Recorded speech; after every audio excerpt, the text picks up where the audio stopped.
AR Rahman sir, இசையமைப்பாளர் AR Rahman sir சமீபத்தில் ஒரு விஷயத்தை வந்து பகிர்ந்துக்கிட்டாங்க.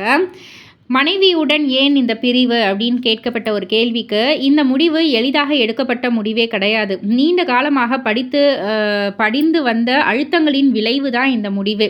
புகழ் ஒரு வகையில் இருண்ட பக்கத்தை கொண்டது தான். குறிப்பாக எனது மனைவி குழந்தைகளுடன் நேரம் செலவிடவே இல்லை. இப்போது குடும்பம், தனிப்பட்ட வாழ்க்கையின் முக்கியத்துவத்தை நான் ரொம்பவே உணர்ந்திருக்கேன். இப்போது அதிக நேரம் குழந்தைகளுடன் நான் வந்து செலவிட ஆரம்பிச்சிருக்கேன் அப்படின்ற ஒரு விஷயத்தை வந்து அவர் பகிர்ந்துக்கிட்டார். இது மூலயமா ரொம்பவே தெளிவாக தெரியுது அவங்க ஒய்ஃபுக்கான ஸ்பேஸை வந்து அவர் கொடுக்கவே இல்லை அப்படின்றது தான். இப்போ அவர் வந்து புரிஞ்சு உணர்ந்து குழந்தைங்களுக்கு வந்து அவருடைய டைமை வந்து ஸ்பெண்ட் பண்ணுறாரு, எல்லாம் ஓகே. பட் ஆனால் இழந்ததை திரும்ப மீட்கவே முடியாது இல்லையா? அவங்க ஒய்ஃபை திரும்ப மீட்க முடியாது இல்லையா? ஸோ அந்த ஒரு விஷயம் வந்து ரசிகர்களை கொஞ்சம் அப்செட்டாக தான் ஆகியிருக்கு.